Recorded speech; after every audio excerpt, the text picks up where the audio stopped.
understanding too. Thank you very much. Thanks, Pierre, for joining us. It does work. Great. Well, thank you very much. So my name is Pierre from Gaia-X. We are going to have, I'm reusing the slides that I've presented last week at the GaiaX Summit, but I already made some improvement over the notes and the thing that I will talk about. This is going to be a deep dive on Gaia-X, and the idea is to show what we are doing and where we are going. So in every GaiaX presentation, all the document that we have, if we take all the PDF Word document and we do a grep, I'm going to use a lot of technical terms. In all the documents, we all are going to say, to read about European value and digital sovereignty. And I would like to take some minutes to try to explain what we mean by that. European value, that's the value that we have in European Treaty. And when we translate that to IG terms, we will have transparency, we will have open source, we'll have reversibility, which is a big one, security, confidentiality, self-determination. Self-determination is also a very important one. And then we have digital sovereignty. So while I'm, from tech point of view, not specifically a fan of the word sovereignty because it's being overused, I will try to define that. Sovereignty from a pure definition, that's something that applies to the state, to a kingdom, to an empire, not to virtual machines and zip files. So digital sovereignty, I will translate that by the level of control, the level of external dependencies that you can have, the level of autonomy that you have, and the control of your autonomy. So I will use the word control, usually over sovereignty. And digital needs also to be explained. Is it like data sovereignty? So that can be translated to data usage right control. Is it digital sovereignty, which could be translated by reversibility, open source, the ability to extract your identity, to manage your licenses? Is it about technical sovereignty, like your hardware, or which submarine cable you use when you communicate from Europe to, or from one continent to another? You know, how far can we go? Legal sovereignty or immunity to the law that are outside of your area. So all of that needs to be defined when we talk about sovereignty. I would prefer, as I said, to use the word control. There is another name. So the second bullet point, there is another name which is very heavily used inside GaiaX, that's data spaces. What are data spaces? Data spaces, that's a virtual domain where we exchange data and we try to make that bigger and richer. I'm going to give an example of data spaces in the supply chain in the automotive. When we dig out of earth, palladium, rhodium, platinum to build those catalyzer, exhaust catalysts, it's a very expensive process, and the raw element there are also expensive. When you build that, you create a device, a physical device. Then you integrate that into cars. Sometimes the same manufacturer will integrate that into several cars brand. The cars will have its own life cycle. We can crash, that's better not, but it will at sometimes like 100 kilometers, 200 kilometers, 200,000 kilometers go to recycling. How does the recycler knows how much raw element can he get back from the catalyst, exhaust pipe? And that's the data chain that you can build between really how it was created from the source to the entire life cycle that can take years, to the incentive for the recycling part to know, okay, that is relevant for me to go and get the data, get the part from the auto to recycle that, to even like reuse and resell back the same materials to the initial part manufacturer. So it's just not like just connecting data, creating data chain, that also has impact on the economics or on the sustainability of our models. Because the more we know what is inside, the more we can create value also for the customers. The third one is about how do we make those data spaces bigger, richer by connecting interoperable ecosystems. So what are ecosystems then? Ecosystem, that will be a group of participants that exchange services. Services that could be data, compute, network, storage, but also all the different flavor of those services that you have. Manage, self-manage, single tenant, multi-tenant, connected, disconnected, all of that together, that's what will define a service. And that's what ecosystems are about. Ecosystem needs to define at least two properties. What is the visibility scope of your services? Is that private or for public, like what we call public cloud? And what is your trust model? By trust model, I mean what defines an identity? Who issues the certificate for those identity? Who issues maybe certifications for that? What is your really the model that makes your participant exchanging information, trading information within that ecosystem? And any additional governance model that might be required within the ecosystem. So to support data spaces and make them bigger, we need to create this federation of ecosystem. And to create this federation of ecosystem, we need to have them interoperable. And that's, again, interoperability will have different level of interoperability. And that I will detail later. The last part for making that successful, I believe in, it's to automate. Like I started as a developer, and as all good developers, we are extremely lazy. We do a lot of automation. And to enable that at scale, we need to automate. So this service composition that I'm going to detail a bit more later, this capacity, if I simplify, to plug and play components with one or another, that's what will bring control and autonomy. And then we are back to the sovereignty definition from the beginning. So really, this is one of the key elements of Gaia-X. And this is not only a technical challenge, because this to enable this service composition, you need to have a governance model that allows you to do that. We will be successful only if we keep the same level of reliability, resilience that we have today. And for that, we need to also have all the contracting part of this chain. So as the summary of this first slide, and there is only 4 slides, automation and e-governance. We need to have the common ground for establishing the trust between all those participants. So here now is the story of how do we start from the ground. You have 2 organizations, organization A and organization B. They have users, they have also their own identity system, and they have services. What they need to do first is to figure out what is the trust model that they will agree on. What is the a bit too much. Well, anyway, can I try to? Yes, it works. So how do we? The level of authentication is required. Who are the CA, the root certificate authority?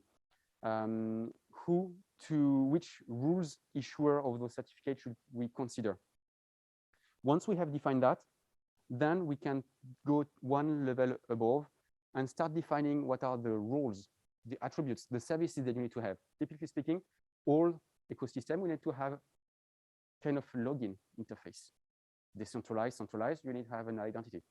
If you want to find the services, you will have to find a place where you can query. We can call it a marketplace, a catalog, a broker, but functionally speaking, the need is the same. So they need to agree on the services and the attributes that they will use together. And the final one is, once you have that, how do you nominate, for example, the governance needs also to be agreed on. How do you nominate your federator? Do you nominate them? Do you elect them? How to onboard a participant within this usage plane? And the federator will be the one that operates this usage plane. This model, that's nothing really new. That's from the NIST paper, the 532, Cloud Federation Reference Architecture. What is new, so, is that this is one ecosystem. And the idea with Gaia-X is how do we plug them and make them together? And we will see how we plan to do that. If I go a bit deeper into the UX plane, then we have the service composition. So service composition, I'm going to take an example that all companies know how to do today, machine learning, ML ops, pipeline, data pipeline or machine learning pipelines. You have your edge devices, a mobile phone, for example, an IoT devices that sends data.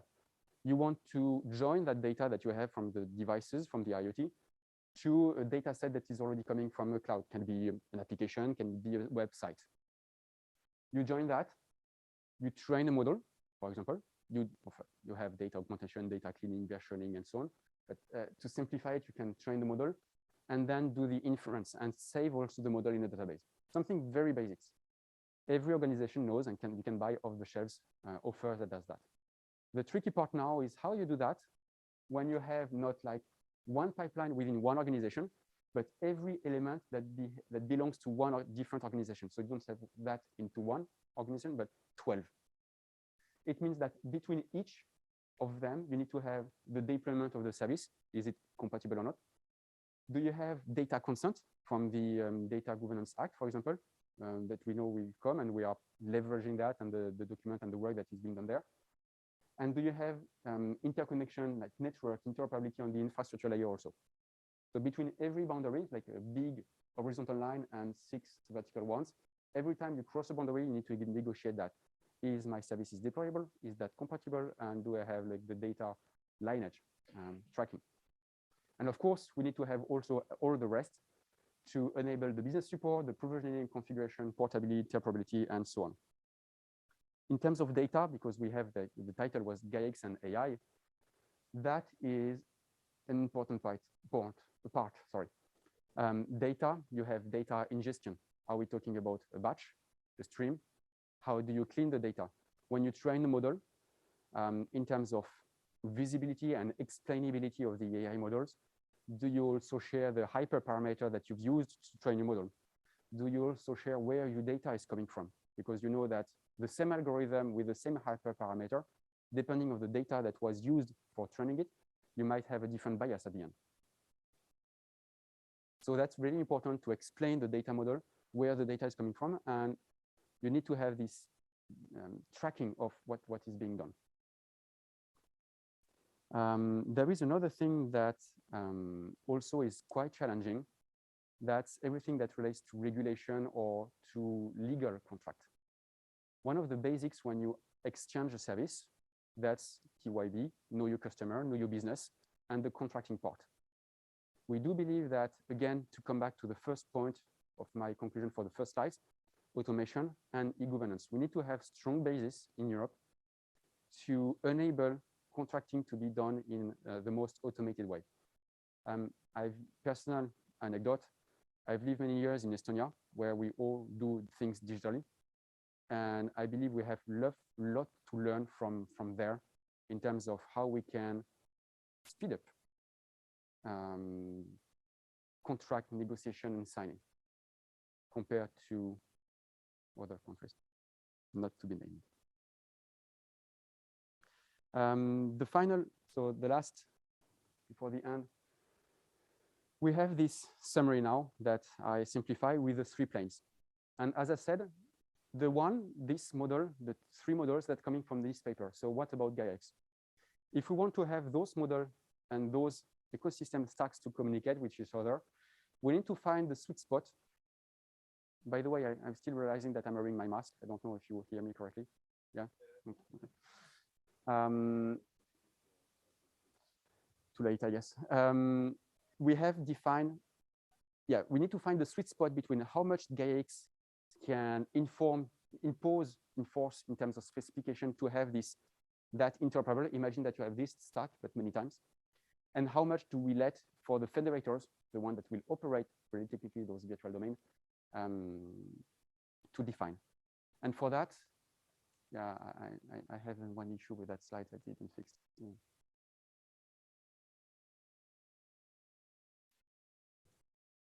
And final one. So in terms of Gaia-X, what we define, it's the shared governance model and trust model that we need to have in order to have those stack interoperable. And by interoperability, what I mean, it's not just technical interoperability. It's not about taking a Kubernetes cluster and saying this is CNCF certified. That's making sure that what are the rules of engagement when you define your trust model, your root certificate. One of the rules, for example, we said that every to B2B and maybe B2B2C later, B2B partner or relation will have an identity coming from the state recognized identity. In Europe, that will be IDAS. And we believe that this is one of the strong bases to have Gaia-X compliance services. You need to be able to identify where their services is coming from. Then you can start having different ecosystem that will recognize the identity of the others. If you don't have that, then the ecosystem will stay as a silo. Then we have another plane here, which is the middle, and that's the hard part, I will say, of GaiaX. It's how much do we enforce and how much do we let go. What we enforce is the first level of description. We want to make sure that when you expose services, and as I said, managed, self-managed, data, isolated, not isolated, multi-tenant, single-tenant, and so on, we have the same description of our vocabularies when you describe that. We want to be able to compute, for example, what is your level of portability when you order a service. We are not going to say this is bad or wrong. We just want to educate the users that are living in the usage plane, to know what do they commit to. So when they are using, an analogy that I've made a few months ago was, it's like GaiaX is the open food fact of cloud and data. We are here to expose, to promote transparency. And by this level of transparency and enforcing how we describe our services, our stack, then enable interoperability or convergence of the interoperability. Because imposing interoperability will be extremely hard from a market point of view. And we do have, for every of those scenarios, already a list of technical specification. For example, the service description, when in the IT security, we like to use Bob and Alice, or A and B. When A will send the description, they need to sign the description with the key, with their key, and the key coming from their IDAS or a chain of certificate coming from an IDAS identity. And that has also a legal basis that you cannot claim what you want under your name. Otherwise, that's something that can be liable in front of the court. So this management plan, that's the big dilemma that we have. How do we enable ecosystem to be interoperable without enforcing how to do their business? Because one of the things that we have to consider is that this already exists also. It does exist. It has a lot of technical stickiness. Like when the people here have decided to use one cloud provider, one infrastructure provider, they are not going to swap to something else just because they like GaiaX logo. You need to make sure that they have a purpose for doing that and they have an intent. And also another paradigm that we have to take into account, which is data gravity. You need to be able to process your data as close as where the data is. So having that and still making that interoperable with other ecosystems to make them bigger and mature, as I said about the data spaces, as I presented that earlier. Legal interoperability, that's part of the contract. There is another part also about the consent. So contract is one thing that's between two services, and consent, that's the thing when you move data or use data from one place to another. Can we have computable contract? What will be a common set of terms that we can use within Europe? Because all the contracts will be written down by lawyers, but they more or less have the same big sections. I mean, if you read the terms and conditions of all websites, they really look like the same, but they use sometimes different words. Could we try to speed up again in the idea of automating and e-governance, the establishment of contract with a common set of rules? And then we have the technical operability, the implementation, the orchestration, and so on. So now the fun part of this presentation and a bit of a technical deep dive. This was a nice story, that data, interoperability, the governance and so on, but technically speaking, okay, how do you plan to do that? Within the end of the year, there are two services that we want to work on, and we started to develop. It's coming from a trust-driven approach, or eat your own food, for the one who are not scared of that acronym, about having one first services that issues DID, that issues verifiable credentials, that would be the equivalent of self-description. And we learn how to sign that with the keys coming from, for example, an IDAS or RSA certificate. And the output of that first services that for that we are going to use the association. So the association, has members. So we are able to issue verifiable credentials about memberships. Are you part of the working group federation? Are you part of the ticket committee, policy rules committee, and so on? Sorry. That's something that we can issue. And the output of that first services, that's something that we can give as an input to the second services, which is about compliance. And we learn from one to another in a loop back iteration. This is more than just words. The source code is hosted there under a subfolder, which is compliance. And the first DID has been issued 48 hours ago, but still need to be verified if this is compliant with the W3C. This is, by the way, a call for participation on my side. Yeah, TBD, to be defined. So that one, okay, VC. Yes, vc.gaia.eu, and the DID is under issuer. So DID, web, vc.gaia.eu, semicolon issuer. And you will have the first DID. That's on my Twitter account if you want to check also. The first DID there, very eager to receive feedback on it, because it turns out that most of the SDK have all what it needs to handle verification from the elliptic curves. But when you start to use those SDK and use that with X500 certificate coming from a DNS certificate, Let's Encrypt, or IDAS certificate, everyone is gone. So it's hard to put the glue together, to have all that together. And this the challenge that we have right now is how do we move from one world, the current world where we use a lot X500 certificate that bundles keys and information, to a world where we have DIDs that holds the key and verifiable claims that handles the verifications, the labels, the properties. Then we have the GXFS, so GaiaX Federation Services. We have two initiatives, the French one and the German one, and the hackathon. So hackathon, the 2nd and 3rd of December, next week, in 2 weeks, next week already. Yeah, we have a GaiaX hackathon, and we will work on those two services. I'm happy to take any question if you have.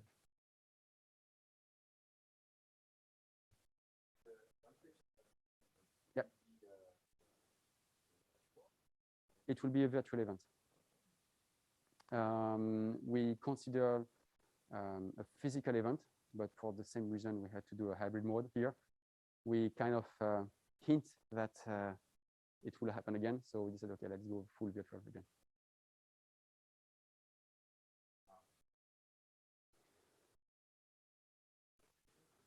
I think my last slide is, yeah, Q&A, so done.